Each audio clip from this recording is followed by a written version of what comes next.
저희가 지난 시간에 신앙은 동전과 같은데 동전의 한 면은 지식, 하나님에 대해서 아는 것, 그리고 다른 쪽 한 면은 신뢰라고 말하는 행함이라는 것이었습니다. 그래서 우리가 그 데이트할 때 오빠 믿지? 라고 말할 때 그 말 속에 두 가지 질문이 들어있는데, 하나, 내가 누구인지 알지? 그래서 네 전부를 나한테 줄 수 있지? 라고 말하는 아는 것과 신뢰의 행동에 대한 질문이 담겨 있는데, 이것이 바로 믿음입니다. 그런데 이 안다라는 것, 예수님이 누구라고 고백하는 것, 하나님을 아버지라고 불러내는 것은 사실은 개인적인 알미인 것 같습니다. 우리가 예수님을 개인적으로 고백하죠. 주는 그리스도시요 살아계신 하나님의 아들입니다. 그런데 이 하나님에 대한 지식이 신뢰나 행동으로 나타날 때 여전히 나 혼자 하나님을 신뢰한다라는 것은 거의 불가능합니다.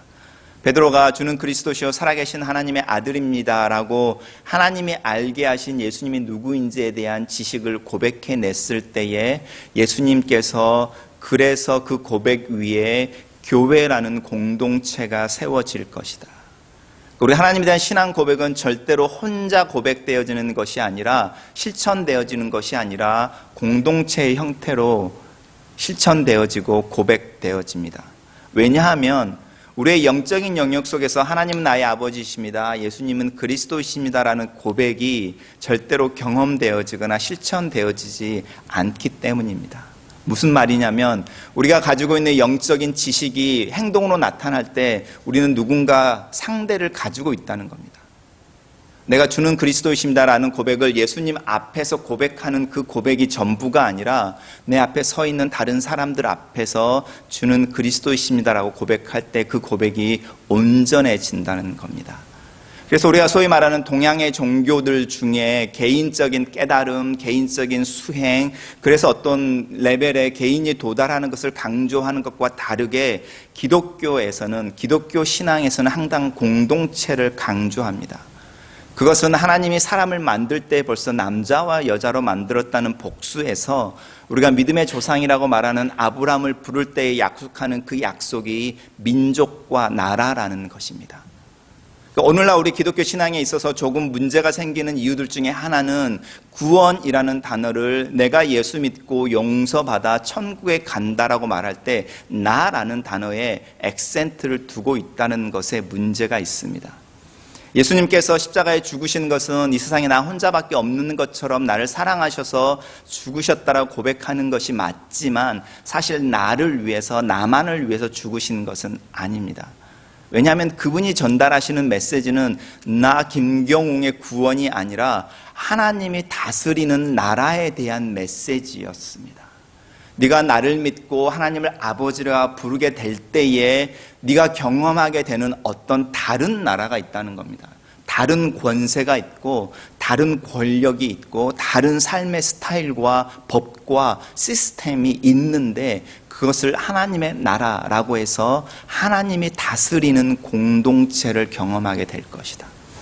우리가 그래서 신앙의 고백이 이쪽으로 넘어가야 되는 거죠. 그래서 우리가 지금 계속해서 마태복음 16장 이후로 계속 읽어오는데, 예수님이 베드로가 주는 그리스도시요 살아계신 하나님의 아들입니다라는 그 고백 아래 교회를 세우겠다라고 말씀하신 후에 자신의 고난에 대한 이야기를 하고 있잖아요. 오늘 읽은 본문 앞에서도, 바로 앞에서도 예수님이 다시 한번 제자들에게 자신의 고난과 죽음 그리고 부활에 대한 이야기를 하고 있거든요. 제자들이 그걸 알아차리는 거죠. 예수 그리스도를 믿는다는 믿음은 나의 개인적인 신앙의 고백의 문제가 아니고 하나님이 우리로 하여금 경험하게 하는 어떤 나라, 공동체, 다수가 이루는 어떤 사회라는 것을 기억하는 거죠. 그러니까 제자들이 예수님의 고난에 대한 이야기들을 들으면서 나와서, 그러면 그 나라, 당신이 주겠다고 하는, 당신이 다스리는다고 하는 그 나라에서는 누가 큰 자입니까? 라고 질문을 하고 있는 겁니다. 우리가 누가 큰 자입니까? 라는 질문을 하고 있지 않다면 어쩌면 우리는 우리의 신앙 자체가 나의 구원, 나 혼자 천국 가면 되지 라고 말하는 이 시대의 극단적인 개인주의 에 물들은 기독교 신앙을 가지고 있을 수도 있습니다. 근데 분명히 아셔야 될 것은, 성경이 말하고 있는 기독교의 신앙의 완성은 하나님이 다스리는 나라. 그래서 내가 들어가는 곳에 초점이 맞추는 게 아니라 내가 들어가는 곳에 그 나라의 이름이 하늘나라 천국, 다른 말로 말하면 하나님이 다스리는 나라라는 그 천국이라는 것에 방점을 찍어 보십시오. 그러면 이 질문이 이해가 되는 거죠. 제자들이 하나님, 예수님을 오해해서라든지 또 예수님을 몰라서 이런 질문을 하는 것이 아니라 그들은 예수님이 자기네들에게 가져오고 싶어하는 것이 나라라는 것을 알고 있는 거죠. 그리고 그 나라에 대한 오해가 비록 있지만 그 나라라는 이야기를, 거대한 이야기를 이해하면서 그러면 거기에는 위계 질서가 어떻게 생기는 겁니까? 라는 질문을 하고 있습니다. 이게 우리와 제자들의 차이점이죠. 우리는 이 나라라는 생각을 잘 안 하죠. 내 개인의 문제, 나와 하나님 사이의 씨름의 문제, 내 기도가 응답되어지는 것, 그 개인적인 신앙의 수준에서 머물러 있지만 하나님의 초점은 나를 넘어서 당신의 백성들을 모으는 그 나라라는 부분에 초점이 맞춰져 있고 그 나라를 경험할 수 있는 주민센터처럼 이 지역의 교회들이 있는 겁니다. 그래서 예수님이 그 교회에 대한 이야기를 하고 있고 오늘 우리가 읽은 본문 속에서도 교회에 대한 공동체 속에서 대한 이야기를 합니다. 오늘의 질문은 클리어하죠. 누가 하나님의 나라에서 큰 자입니까? 다른 말로 말하면 하나님을 아버지라 부르는 이들이 모여서 공동체를 이룰 때에 거기에 위계 질서는 어떻게 진행되는 겁니까? 예수님의 대답은 한 아이를 불러 세우더니 이 아이처럼 되지 아니하면 이라고 말합니다. 이 아이처럼이라고 말하는 것은 우리가 알고 있는 우리 회중에 있는 막내 아이들, 초등학교나 유치원에 있는 이런 아이들도 포함하지만 누가복음의 크리스마스 이야기 속에 아기 예수라고 말할 때 그 아기 또한 똑같은 단어입니다. 그러니 예수님의 이야기하는 거죠. 이제 막 태어난 갓난아이에서부터 초등학생들까지라고 말하는, 쉽게 말하면 예수님의 어린아이처럼 되지 아니하면 이라고 말하는 그 카테고리는 우리가 아이들을 향해서 니들이 뭘 알아? 애들은 저리 가 라고 말할 때 그 애들, 세상이 뭔지 잘 모르는 애들, 내가 아무리 좋은 약을 선전해도 얘네들한테 효과가 없는 아이들, 그렇게 해서 애들은 가라, 너희들이 뭔데 어른들 이야기에 껴 라고 말하는 그 아이들이 오늘 본문에서 이야기하는 어린 아이인 겁니다. 그럼 나이의 문제가 아닐 수도 있죠. 너는 나에게 아무런 의미가 없어, 네 행동은 철부지에 불과해 라고 내가 누군가를, 나보다 나이가 더 든 사람을, 아니면 내가 관계 속에서 누군가를 콕 집어서 그렇게 이야기하면 어쩌면 그 사람도 오늘 본문에서 이야기하는 어린아이일 수도 있습니다. 그래서 예수님이 이 어린아이를 그 다음에 다른 말로 바꾸는데 나를 믿는 이들 가운데 있는 작은 자, 이 작은 자라는 것은 내가 물 한 잔을 주고 보답을 기대하지 않을 만큼 아무런 의미가 없는, 힘이 없는 자. 한번 생각해 보십시오. 여러분이 빌 게이츠나 이런 부자를 안다고 생각해 보십시오. 근데 그 부자가 어느 날 여러분 집 앞을 지나가다가 차가 고장이 나서 차를 좀 고쳐주십시오라든지 전화기를 좀 써야겠습니다, 전화 좀 쓸 수 있겠습니까? 라고 여러분의 문을 두들겨서 전화기를 내어줬다고 생각해 보십시오. 그리고 여러분은 착해서 전화기에서 수리공을 불러서 떠나면 빠이 이러고 그냥 잘 가, 오늘 운이 좋았네, 유명한 사람을 만났으니까 이렇게 생각할 것 같죠. 근데 제 마음은요, 아싸 전화기를 건네주면서 보답이 있을 거야. 그래도 빌 게이츠인데 그 위기의 상황 속에서 내 도움을 입었는데 땡큐 이러고 갈까? 돌아서기 전에 자기의 지갑을 꺼내서 체크 한 장은 써주고 가겠지라는 생각이 문득이 아니고요, 자연스럽게 드는 거죠. 그런 사람은 예수님이 말하는 작은 자가 아닌 겁니다. 어린 아이가 아닌 겁니다. 그러면 아이러니하게도 우리가 어린아이가 되지 않으려고 해도 어린아이가 되어 있는 우리 모습을 발견할 때가 있습니다. 특별히 이민 생활을 할 때에 내가 영어로 주문을 했는데, 영어로 주문해서 햄버거를 넘버 4를 주문을 했는데 내가 바꿔보니 치킨버거가 나온 거죠. 넘버 6가 나오는 거죠. 제가 팀홀튼에서 커피를 주문해서 더블을 저는 이제 원크림 2슈거를 먹는데 원크림 3슈거가 들어가 있는 거죠. 그러면 그것을 받아서 다시 타달라고 말하지 않고요, 씁쓸한 미소를 지으면서 마실 때 사실 우리는 어린아이가 되어 있는 겁니다. 그러니까 우리가 이민 생활을 하면서 랭귀지 때문에 또 한국의 어떤 경력이 전혀 이곳에서 발휘하지 못하는 무기력감을 경험하고, 내가 이 세상에서, 특별히 캐나다의 사회 속에서 아무것도 아니구나 라고 자책하고 있을 때 우리가 애쓰지 않고 예수님이 말씀하시는 어린아이가 되어 있는 겁니다. 그 어린아이가 되어져 있는 상태를 생각해 보십시오. 어느 누구도 나에게 눈길을 주지 않고, 나를 의지하지 않고, 나에게 무엇인가를 기대하지 않고, 그래서 너는 나에게 아무런 영향력도 없고 도움도 안 되니 그냥 스쳐 지나가 라고 나를 내버려 두는 상태. 그걸 반대로 돌아가 보십시오. 나는 누구에겐가 너는 나에게 아무런 의미가 없어. 내 인생에 도움이 안 돼. 그러니 내가 너를 만나도 너를 만난 게 아니야 라고 그림자 취급을 하고 있는 사람이 있다면, 오늘 본문에서 예수님이 말씀하시는 어린아이가 된다, 어린아이를 잘 대접해야 된다라고 말할 때 그 어린아이의 개념이 거기에 있습니다. 그럼 우리는 누구에겐가 또 누군가를 이 어린아이 취급할 수도 있는데, 그 태도를 예수님이 천국에서 가장 높아지는 모습에 대한 이야기를 하고 있습니다. 그러면 이 이민 생활은 하나님의 천국에서 높아지는 것을 경험할 수 있는 거죠. 예를 들어서 그렇게 내 오도와 다른 음식이 내 손에 들려져 있는데 나를 자책하면서 그 음식을 먹을 때에 내 마음속에 누구에게 말하지 않는 슬픔이 있잖아요. 그렇죠? 하나님, 내가 이 먼 땅에 와서 영어 때문에 이런 일을 경험하네요. 참 씁쓸합니다 라고 말할 때 내 마음은 나도 모르게 애통한 자의 마음인 겁니다. 그러면 그곳에 주님의 위로가 있죠. 그리고 우리는 다시 용기 내서 그 다음날 좀 더 클리어하게 똑같은 오더를 내릴 수 있고, 또 잘못 나왔을 때에 그때는 찾아가서 내가 오더한 게 아니니 바꿔달라고 말할 수 있는 용기가 생기는 것인데, 그게 어쩌면 믿음 생활일 수 있습니다. 우리의 믿음 생활 또한 마찬가지입니다. 우리의 무기력감을 경험할 때, 내가 아무것도 할 수 없습니다라고 내 자신을 내려놓을 때에 사실 그 말이 쉬운 말은 아니죠. 제가 말씀드렸죠. 제가 주일학교 아이들에게 너희들 그 장난감 가게에 가서 아빠, 엄마한테 어떤 장난감 사달라고 말할 때 please 이렇게 말할 때 네 마음이 되게 즐거워? 제가 물어본 적이 있었습니다. 아이들이 뭐라고 대답한지 아시죠? 나 저 장난감 갖고 싶은데 사줘.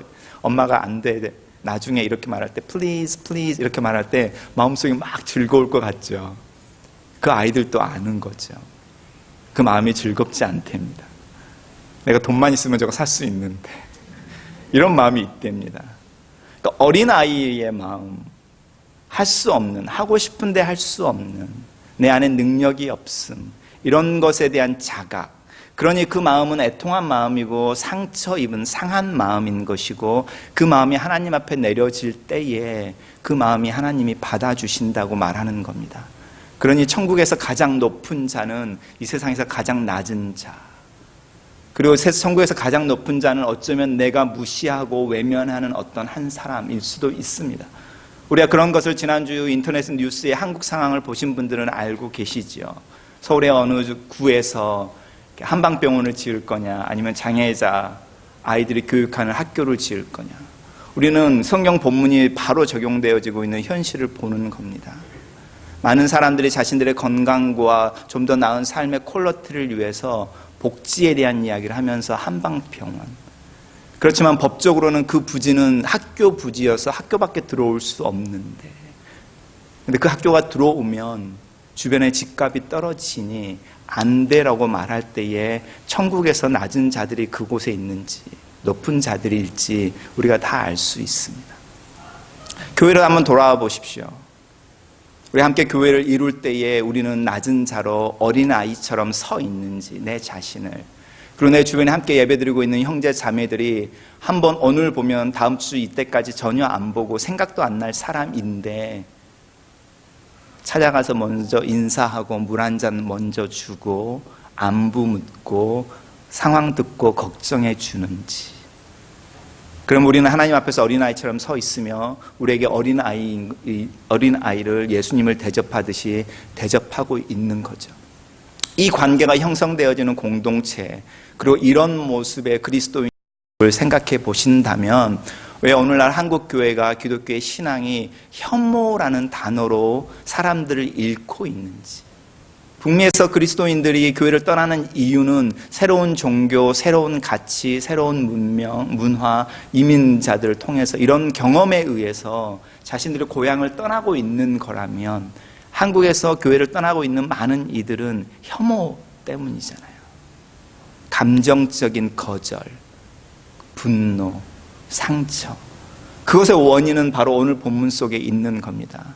하나님, 예수님이 말씀하시고 있는 어린아이처럼 돼야 돼.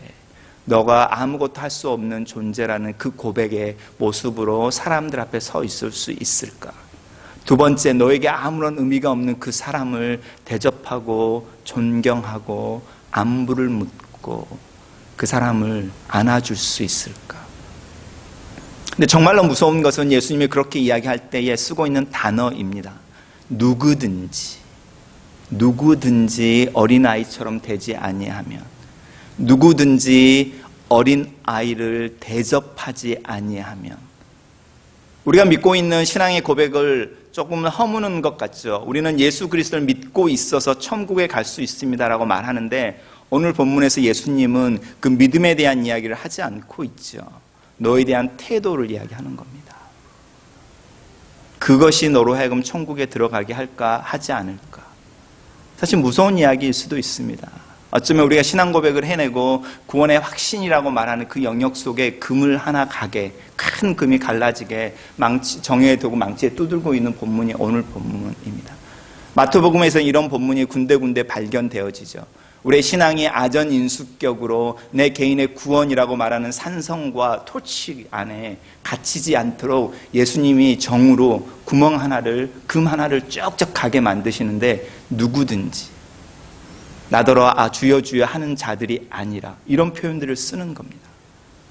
그러면서 우리의 신앙이 화석화되지 않게, 아전인수격으로 자기 합리화되어지지 않게, 그리고 극단적인 개인주의적인 신앙에 빠지지 않도록 구멍 하나를 만들어내는데, 창문 하나를 만들어내는데, 오늘 본문이 그렇습니다.